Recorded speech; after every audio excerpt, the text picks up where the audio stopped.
श्री गणेशाय नमः। भक्तजनों, आप सभी को करवा चौथ की हार्दिक शुभकामनाएं।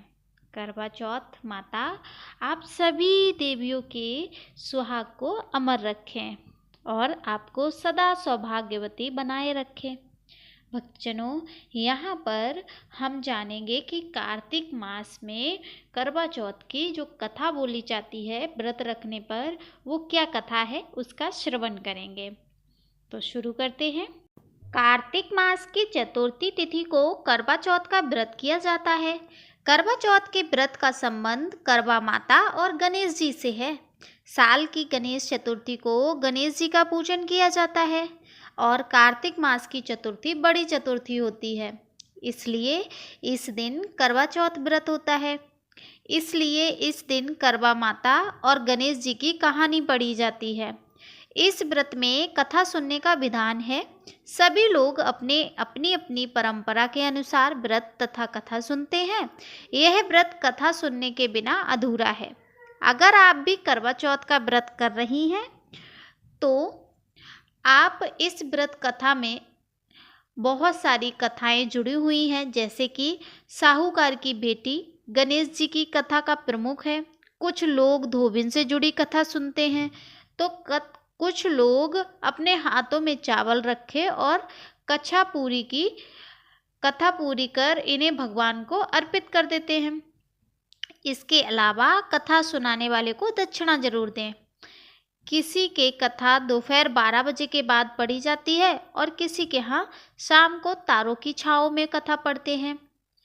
इसके अलावा अलग अलग करवा चौथ की कथा करते हैं तथा कथा समाप्त होने पर मन में प्रार्थना करें कि माँ जैसे आपने उसके सुहाग की रक्षा करी, वैसे ही हमारे सुहाग की रक्षा करें। इस प्रकार कथा को संपूर्ण करते हैं और अपना व्रत को चंद्रमा को अर्घ्य देते हैं। तो चलिए वीडियो को शुरू करते हैं करवा चौथ की कथा के साथ। कार्तिक बदी चतुर्थी को करवा चौथ कहते हैं। इसमें गणेश जी का पूजन व व्रत सुहागन स्त्रियां अपने पति की दीर्घायु के लिए करती हैं। प्राचीन काल में द्विज नामक ब्राह्मण के 7 पुत्र और एक बीरावती नाम की कन्या थी। बीरावती प्रथम बार करवा चौथ व्रत के दिन भूख से व्याकुल हो पृथ्वी पर मूर्छित होकर गिर पड़ी। तब सभी भाई यह देखकर रोने लगे और जल से मुंह धुलाकर एक भाई बट के वृक्ष पर चढ़कर छल्ली में दीपक दिखाकर बहन से बोले कि चंद्रमा निकल आया। उस अग्नि रूप को चंद्रमा समझकर दुख छोड़ वह चंद्रमा को अर्घ देकर भोजन के लिए बैठी। पहले कौर में बाल निकला, दूसरे कौर में छींक हुई, तीसरे कौर में ससुराल से बुलावा आ गया। ससुराल में